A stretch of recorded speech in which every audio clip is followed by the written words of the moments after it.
On November 6, 1983, in Hawkins, Indiana, a scientist flees down a hallway in Hawkins National Laboratory from an unseen force. He gets in an elevator, only to realize the force is inside with him and hanging on the ceiling, disappears when the doors close. Watch out and take care. Spoilers ahead. Watch and enjoy, and don't forget to like this video and subscribe to the channel. Mike, Dustin, Lucas, and Will are middle schoolers and best friends playing Dungeons and Dragons in Mike's basement. Mike's mother, Karen, interrupts, telling Mike that it is time for his friends to go home, since it is a school night. Dustin tries to offer the boys leftover pizza to Mike's older sister, Nancy, who ignores him.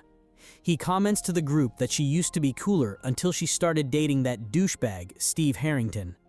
The others, except Mike, agree. Before they leave, the lights in Mike's garage flicker as his friends leave. Riding in the dark past the laboratory, the light on Will's bike briefly flickers out. When it comes back on, a tall, shadowy figure appears before him. Will swerves off the road and crashes his bike in the woods. He then runs home as the figure pursues him. He finds his house empty. Will dials 911 but only hears garbled static on the phone. He sees a dark shadow moving on his front porch. His locked front door seemingly opens by itself from the inside, causing Will to flee to a backyard shed. He grabs a rifle inside and loads it, aiming it at the door as the lights above him flicker. The figure rises up behind him, and Will turns to face it, the lights brightening before going back to normal, both Will and the figure now gone. The next morning, Police Chief Jim Hopper awakens in his trailer. A newscast reports power outages across the county. Meanwhile, Joyce and her older son Jonathan realize he did not come home last night. Joyce calls Karen Wheeler to ask if Will stayed the night, but Karen confirms Will left a little after 8 o'clock the night before. Arriving at Hawkins Middle School, the other three boys also wonder where Will is, but are interrupted by bullies Troy and James. At Hawkins High, Nancy's best friend, Barb, asks about whether or not she and Steve are dating, which Nancy denies. She finds a note in her locker from Steve asking to meet her in the bathroom, to which Barb smugly smiles. Joyce goes to the police station and begs Hopper to find Will.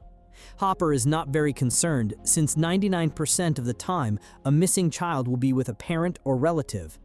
Hopper's first instinct is to contact Joyce's ex-husband, Lonnie, despite Joyce's insistence that he is not involved.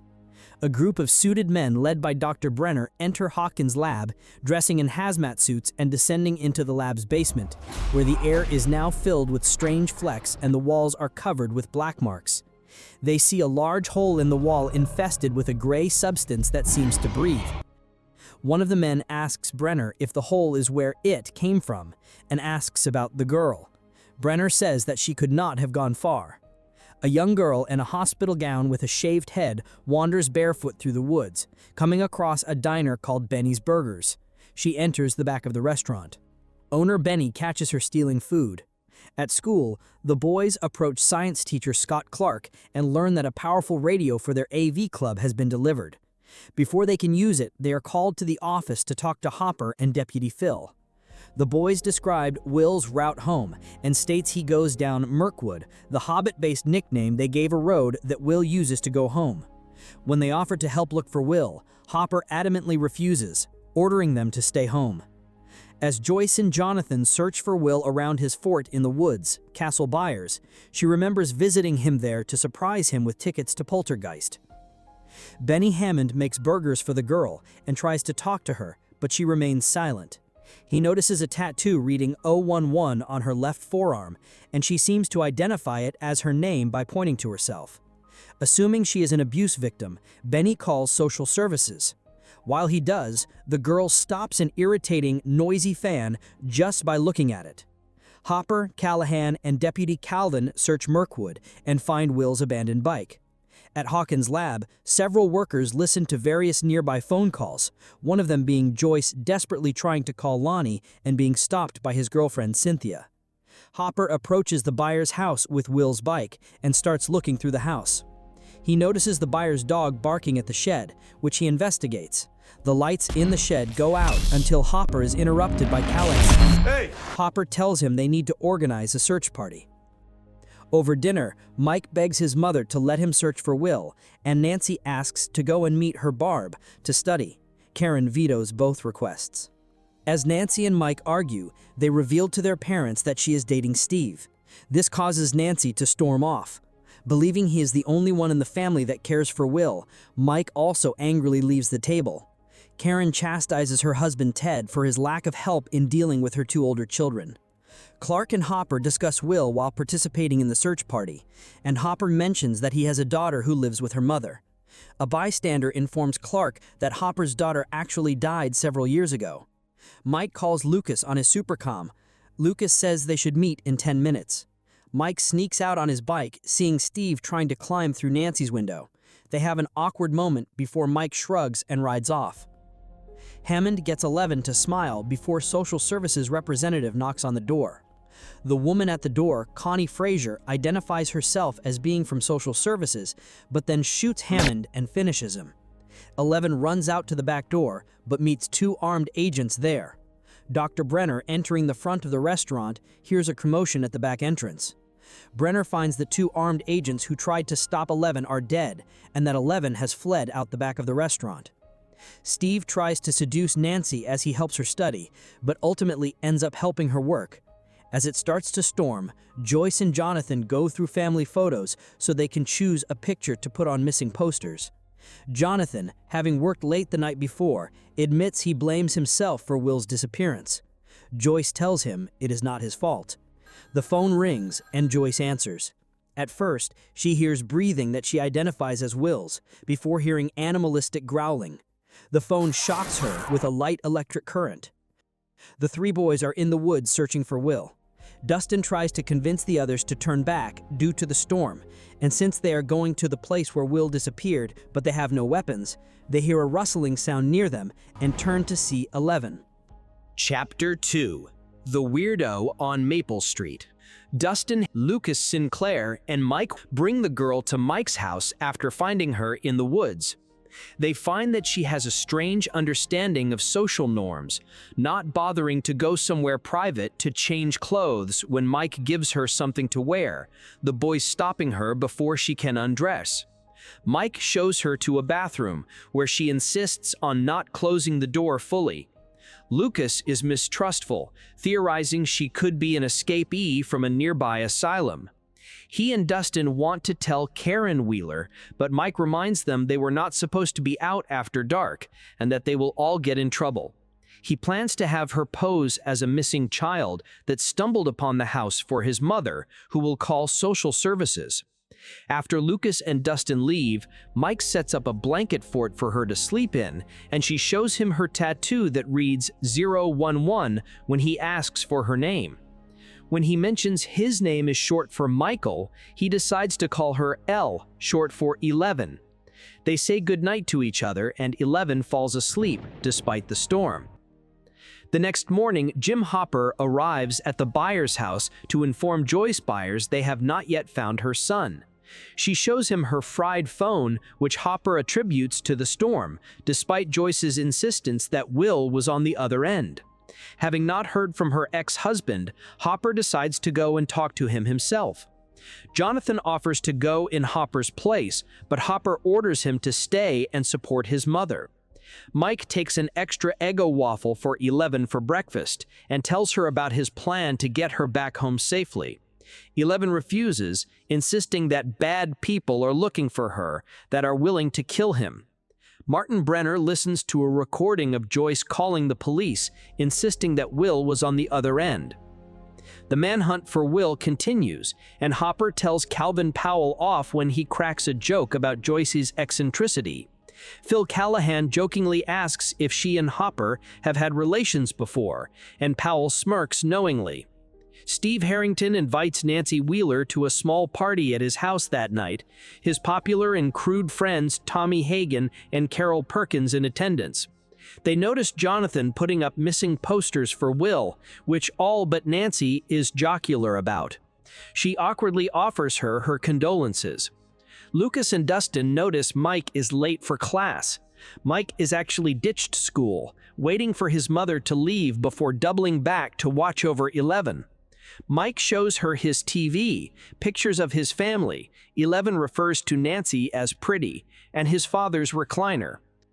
While he drives to Lonnie's, Jonathan listens to the Clash's "Should I Stay or Should I Go?", which makes him think about a time he and Will listened to the song in his room while Joyce argued with Lonnie over the phone. Joyce goes to her job at Melvald's General Store to buy a new phone, getting an advance from a sympathetic Donald Melvald. A repairman checks to see if the Byers are home before signaling to a van, from which Brenner and several scientists, all in suits, emerge. Using a scanner, Brenner finds a surge of power coming from the shed and notices a dark liquid running down a plank of wood. Mike shows 11 around his room, and she notices a photo of his friends. Mystified, she points to Will, shocking Mike. Before he can get information out of her, Karen returns home.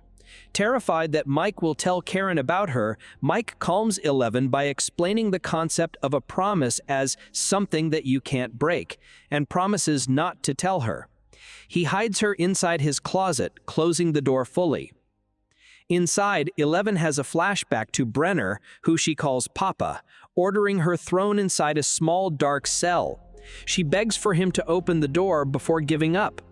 Mike tries to lie that he is sick, but Karen assumes he is distressed about Will and tells him that he can always talk to her. Mike finds 11 in tears when he opens the closet, but she promises that she is all right. The police arrive to find Benny Hammond dead, his body staged as a suicide.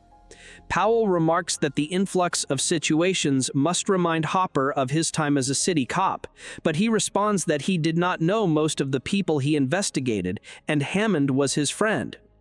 After school, Lucas and Dustin go to Mike's, the former incredulous that 11 is still there. Mike tells them about her identifying Will and asks if it's a coincidence that they found her where Will disappeared.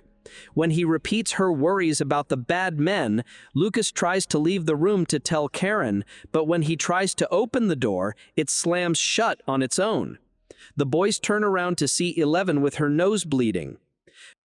Over dinner, Nancy convinces Karen to let her go to Steve's party, pretending she is going to an assembly for Will. Dustin sees 11 descending the stairs and awkwardly distracts everyone by spazzing and banging the table. Searching the area around Burgers, Scott Clark finds a drainage pipe with a torn piece of cloth from a hospital gown nearby.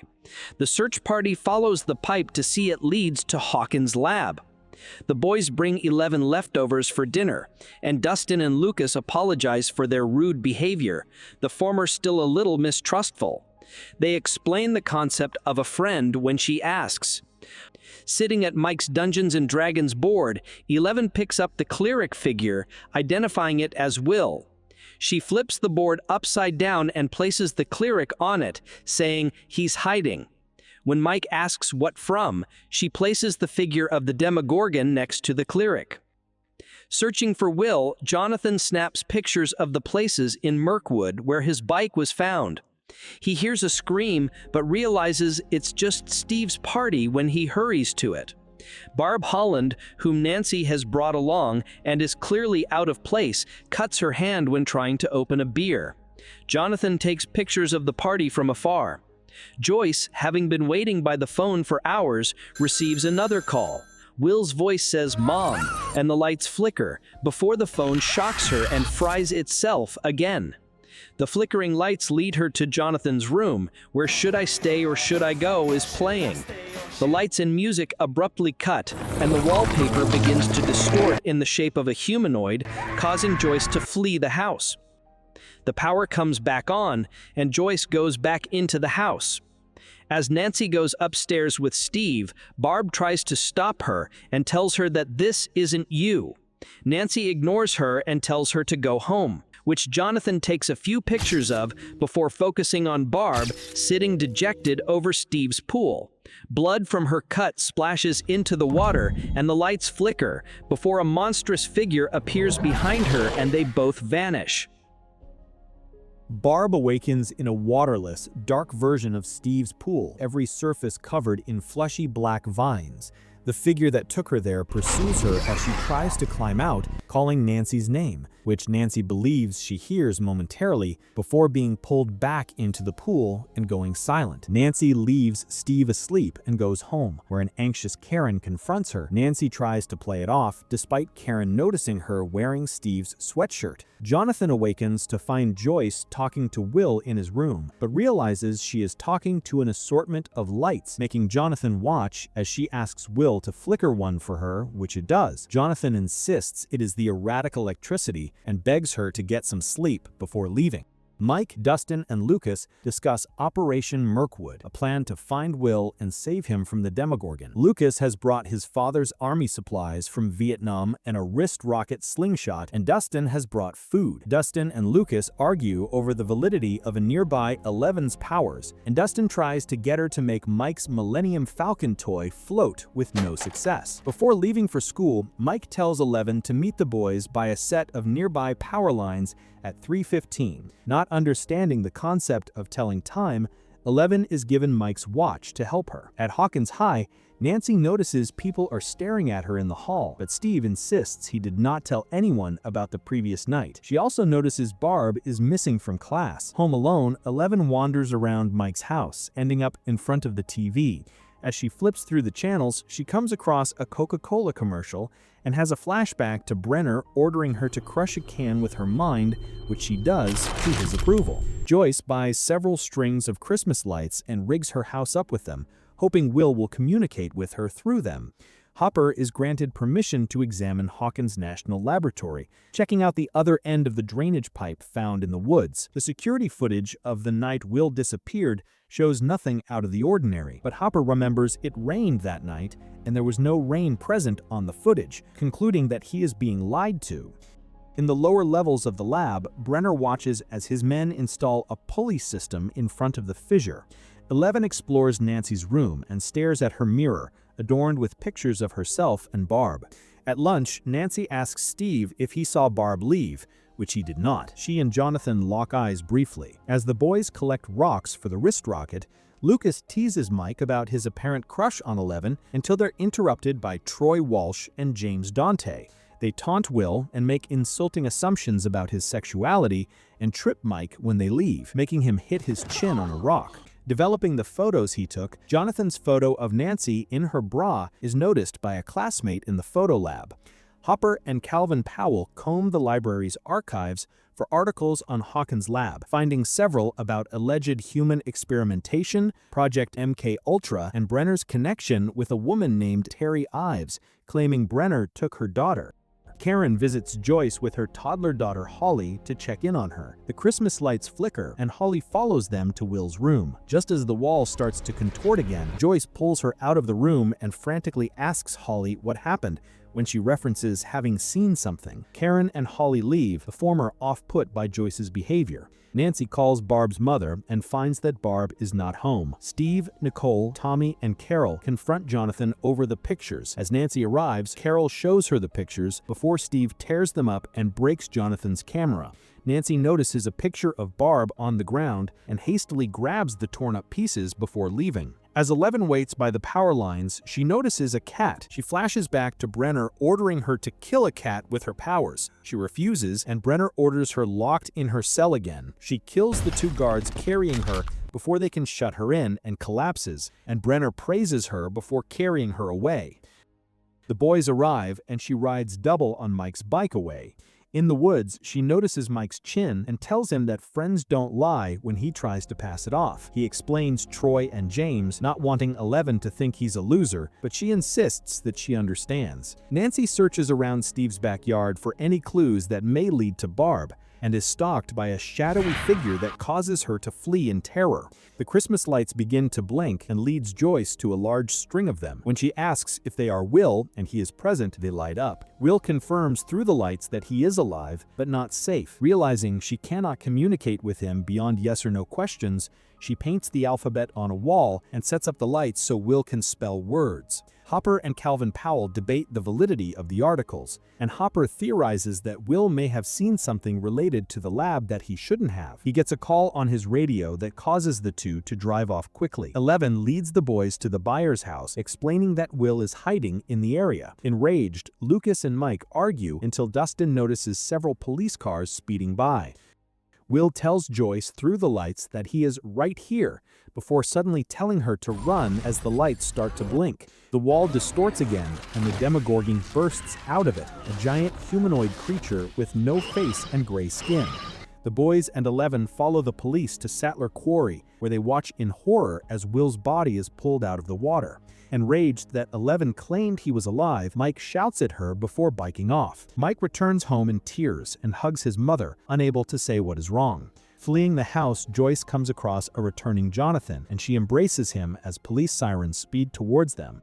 Hopper explains to Joyce that her son fell into Sattler Quarry by accident and drowned after finding his body, but Joyce is adamant that he is alive. Joyce tries to explain Will communicating with her through her lights and the Demogorgon emerging from the wall, but there is no evidence to support this. Trying to calm her, Hopper tells her that after the death of his daughter Sarah, he often saw her and heard her voice. He encourages her to look at Will's body at the morgue the next day. After he leaves, Joyce grabs an axe from the shed and sits on her couch, staring at the wall and waiting for the Demogorgon to return.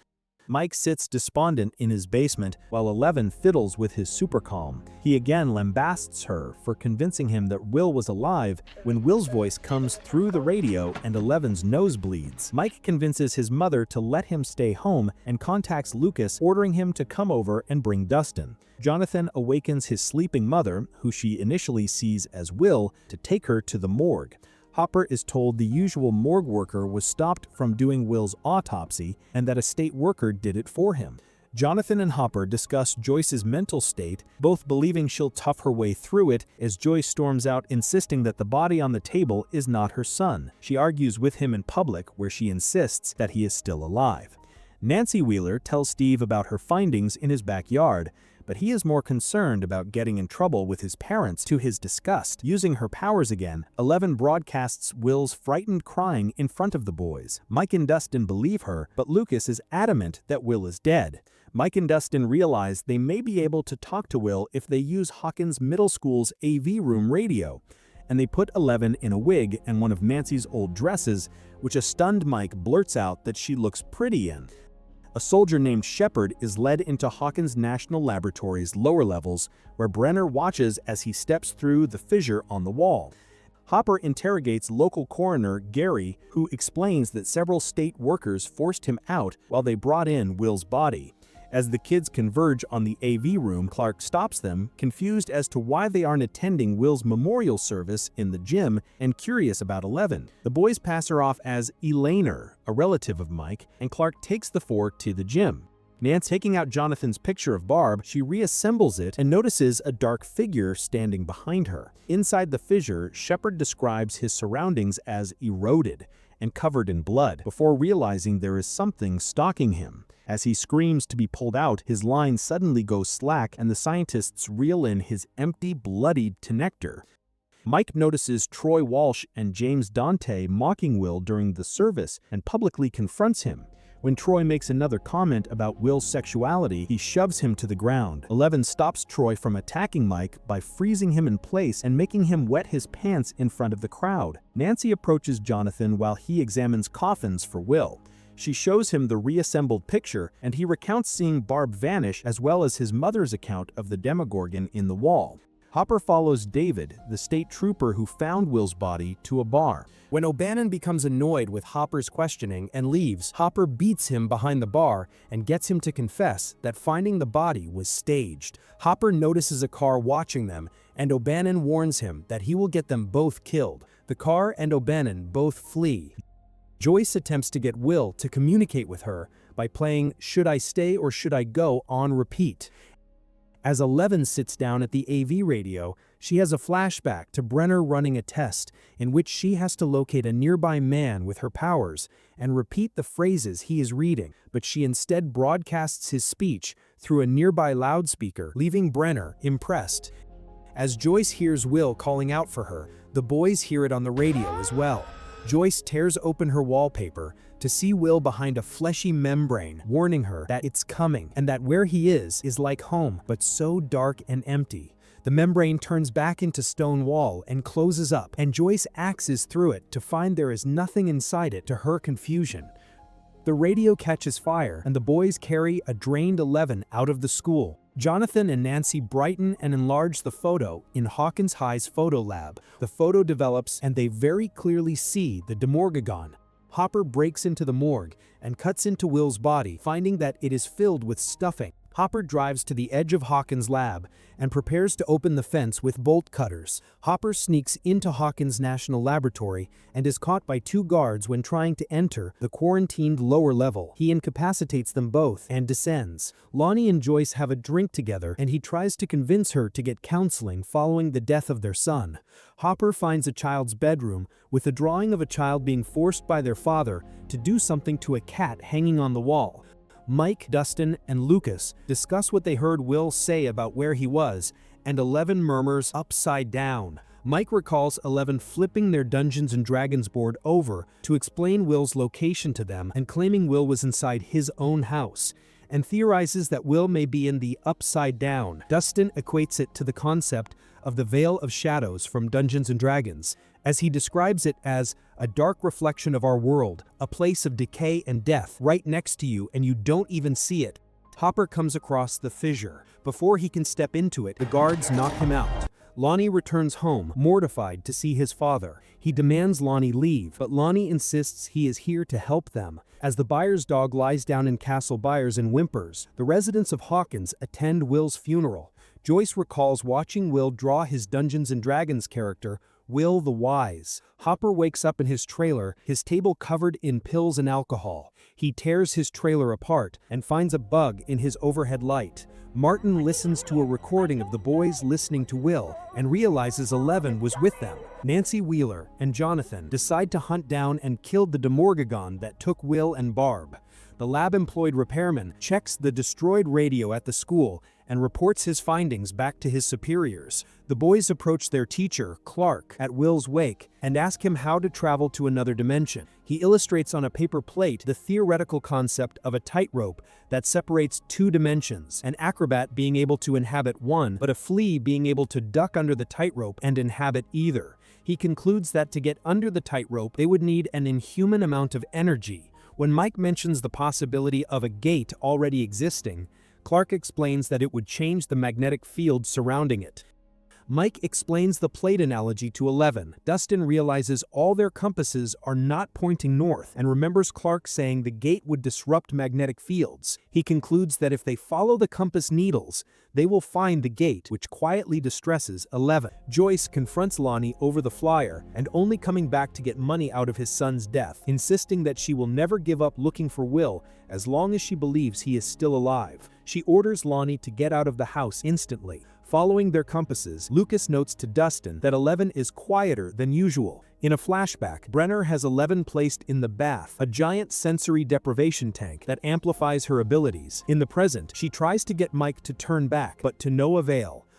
Hopper sweeps the Byers place for bugs and finds nothing, explaining Will's fake body to Joyce. Lucas realizes by the blood from her nose on her sleeve that 11 has been tampering with their compasses and leading them in a circle. 11 insists that the gate is not safe. Enraged, Lucas suggests that she is the real monster, and Mike attacks him. 11 uses her powers to break up the fight, throwing Lucas into a junked car. As Mike and Dustin run to him, and Mike shouts at her, she flashes back to using the bathtub and awakening in a dark void. She finds the Russian man Brenner instructed her to find, and broadcasts his voice through the speakers. Something growls, forcing 11 to wake up and scream to be pulled out of the tank. In the present, Lucas awakens and leaves, and 11 vanishes. Nancy and Jonathan find a heavily injured deer in the woods. Jonathan takes the gun, but it is dragged away before he can shoot.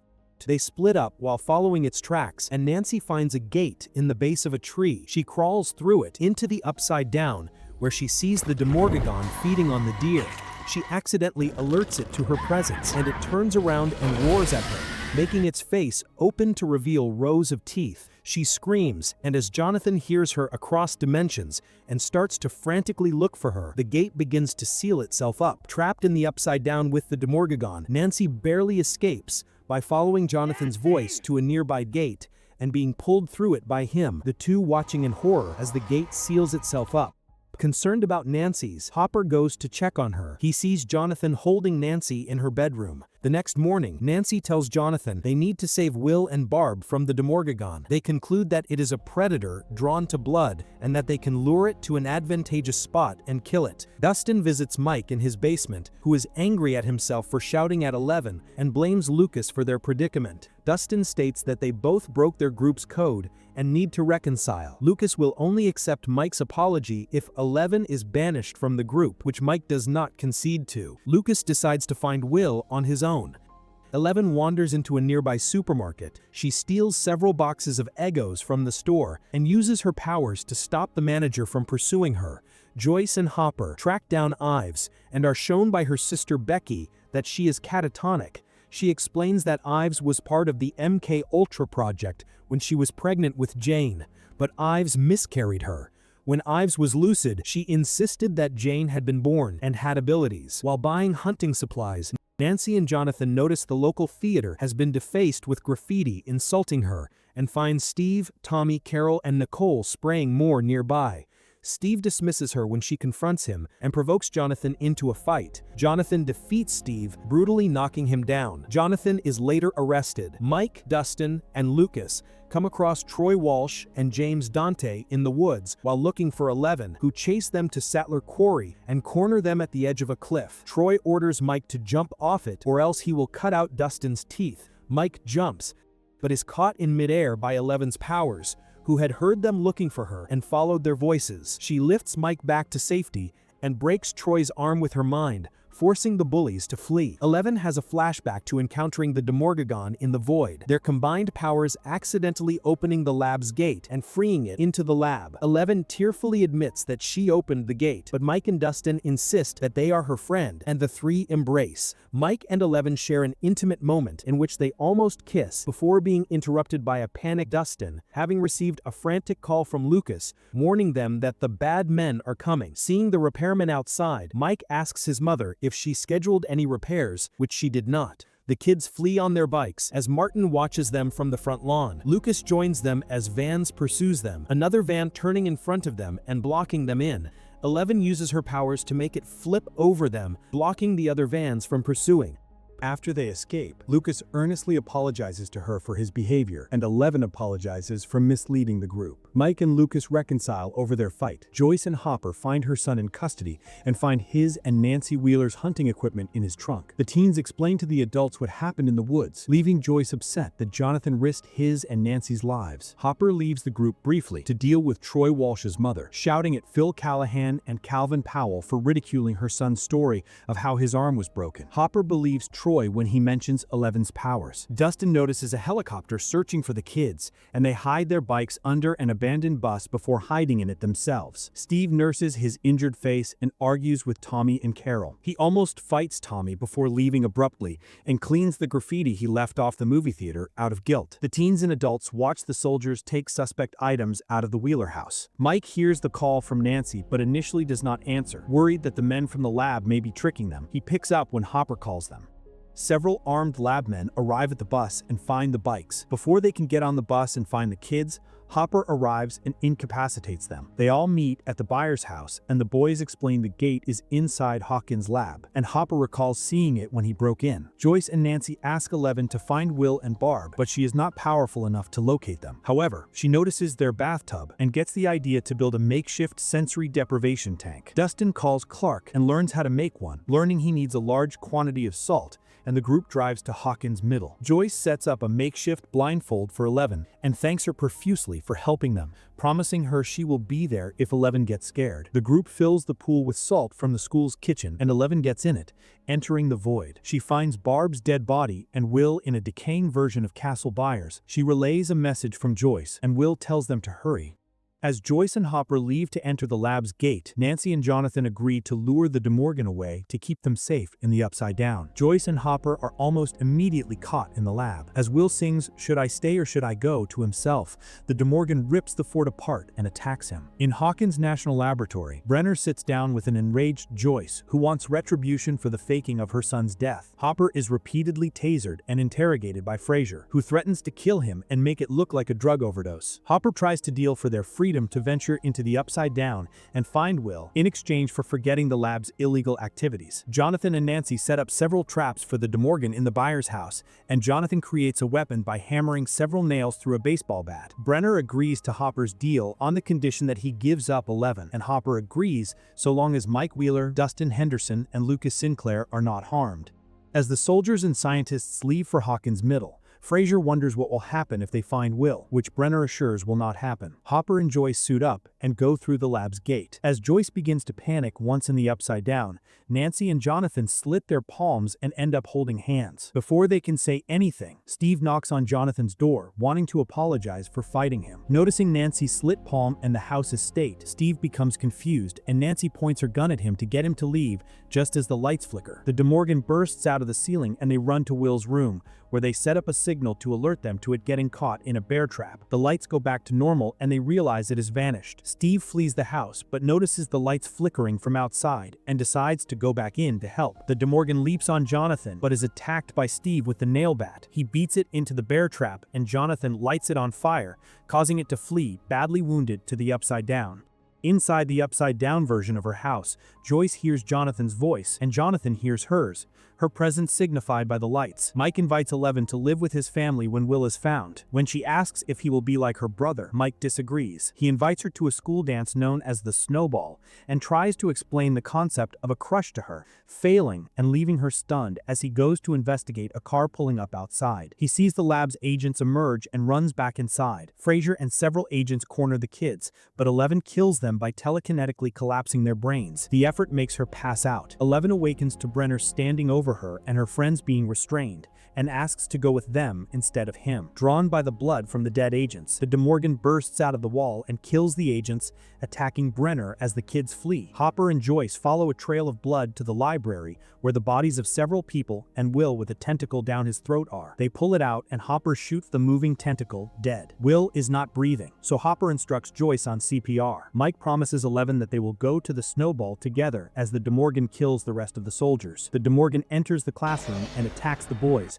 but 11 pins it to a wall with her powers and tears it apart, tearfully saying goodbye to Mike before the force of her power vaporizes them both. As Karen Wheeler arrives on the scene just as the police do, a distraught Mike hugs her. Will awakens in the hospital to his mother and brother at his side. Hopper, Karen, Steve, and Nancy all wait outside, along with an asleep Ted Wheeler, Lucas and Dustin, the boys sleeping on each other. Mike sits awake, deep in thought, until the boys are approved to see Will. They excitedly tell him of the events of the past several days while Nancy leaves the room, quietly distraught over Barb. Outside the hospital, a car pulls up and Hopper gets inside. On Christmas Eve, the boys have another Dungeons & Dragons campaign. As Jonathan picks Will up, Mike looks over at 11's untouched blanket fort sadly. On the way out, Nancy gives Jonathan a Christmas present, a new camera, actually from Steve, who she is back together with. Hopper drives out to Mirkwood and places a plastic container and a plastic wrap package of Eggos in a wooden box. At dinner with his family, Will goes to the bathroom and vomits up a slug that slides down the drain before seeing a brief flash of the Upside Down. He goes back out and continues the dinner seemingly unfazed. If you enjoyed this video, don't forget to like this video and leave a comment below and subscribe to the channel for more content. Thanks for your support. See you in the next video.